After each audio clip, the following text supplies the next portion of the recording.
Hey Andy, Mark Baker here at my virtual lesson studio, which happens to be my private 2-lane training center here in Orange County, California.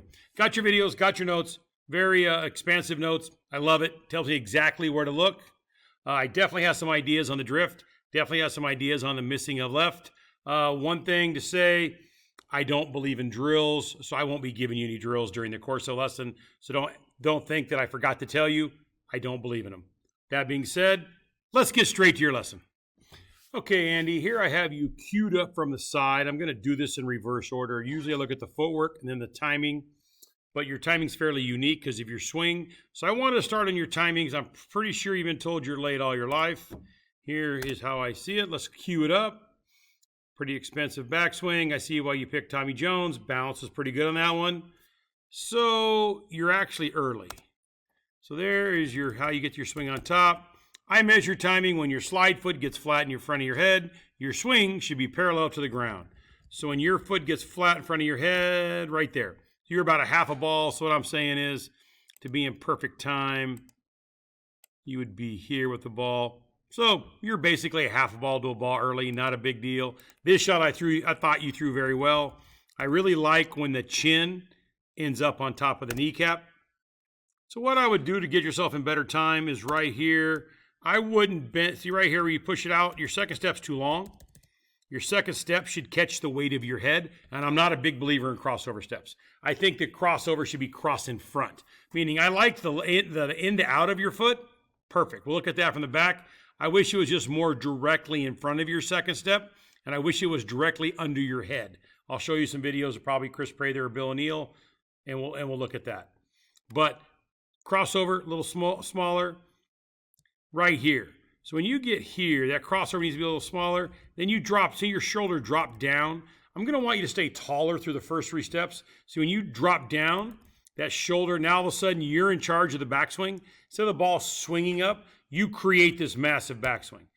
And what that does is, because you pull it up so hard, the biggest change you're going to have to make in your game is your third step. Your third step actually goes the wrong way. So from the back, we'll show you that. So when you pull it up that hard, because that's PDS that there. That's pretty good stuff. Nothing wrong with it. I could care less how high it is, but you pull it down so fast. See, right there is your timing spot right there. There we just a little bit early, but this one was pretty good. You catch it at the end of your toe, right there.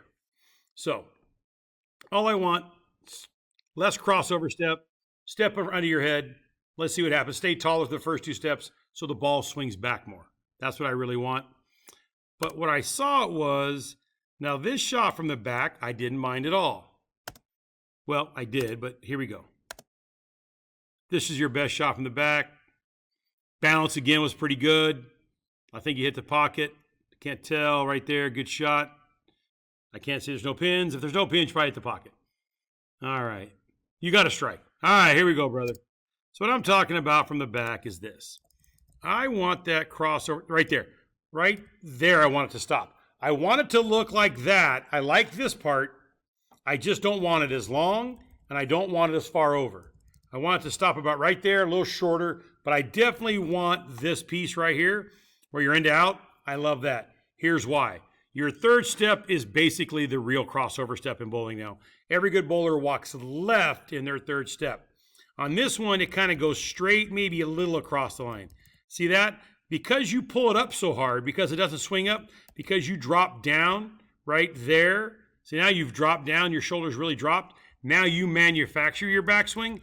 That pulling up causes that foot to go in to catch the weight of the ball. So now we got a problem. You got nowhere for your pivot step to go. So now your pivot step's got to go outside your head. So there you go. So now we got problems. Here's why you miss left. You drift right a little bit. So you're drifting into your target. You said when you play out, you drift one way. When you play in, you drift more back to the right. Moving in and drifting right, it doesn't really work on the sport patterns. It doesn't work against the best bowlers. All the good guys on tour all drift left. So you've got that uniqueness in your swing. So what that does, that big crossover, causes that, and you pull it up real hard. Now you got your third step kind of going the wrong way. Your pivot step's a little bit on the outside of your head. You managed to get the timing pretty close on this one. I like this shot. But what we're talking about is being more consistent, what you talked about. Some days are on, some days are off. So when you come to me for consistency, I've got to get your footwork better and your timing slightly better. This is all about your footwork because this shot. This is a shot that's killing you here. Here we go. We play at full speed. That's really, that one you just dead missed. It's got no speed on it. That was really, really early. So what happens is when you, here we go. First step's fine. When you got that big crossover, see, that's way over. And then you're going to drop down. See, that one comes way, see how it's more of a slide? Now you've got body part and your feet in way of your swing. So now your pivot step goes, see, now you see how it is? It's on the outside of your head. So you've got all this body part of the way of your downswing. You try to slide left, you don't quite catch it. See, on this one, you're a little bit earlier because you really walked into it, so you really pulled it down. So when your foot gets in front of your head here, you're really, really early. So you kind of miss it, you fall off. That's the shot we got to get rid of. Let me give you a visual on a couple bowlers on the third step. So we'll look probably at some really, really good footwork here. These are on the videos I just did. Here's Chris Prather. We're going to give you a little different view from the back. Okay, here's Prather. Probably one of the most fundamentally sound bowlers on the Pro Bowlers Tour. Remember, I'm not a big believer in crossover steps. See his second step? It catches the weight of his head, but it's dead straight. It doesn't really go into out. But now watch this. That third step has about a 2 to 3 board, maybe 4 boards of going left. I call it width. Now his step, your step's over here. So his step goes this way. That allows his pivot step to drop inside. Now, as you can see, his pivot step's on the inside of his head. So now there's no body part in the way. The downswing, he slides straight and he catches out in front of him. That's one way of looking at it. So then we go here and we'll go to Dave Husted, 3-time winner of the U.S. Open, one of my best friend in the world. They didn't just give him U.S. Open titles. It'll be eerie how same footwork he's got. He's more old school, a bigger crossover, but not much. But again, those third steps all look the same. If I put Chris Barnes on here, if I put Tommy Jones on here, they all have the same third step where it goes left.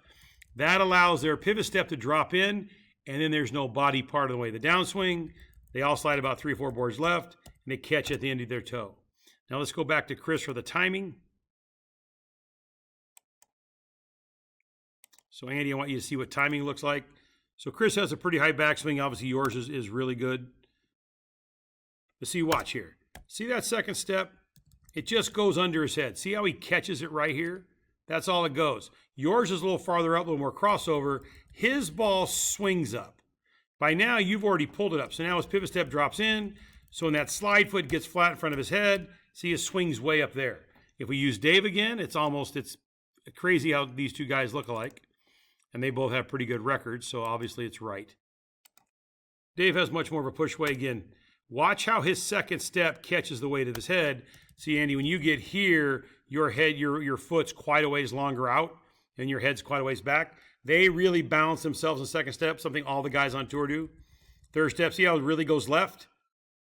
And then his ball goes up. And Dave's got a pretty pronounced backswing for an older guy. Pivot step under his head. And again, the same timing spot. So when we go back to you, I really think we could get this the second step shorter and not so much crossover. I think we can make some big strides. If I could get your third step to just go straighter, not inside.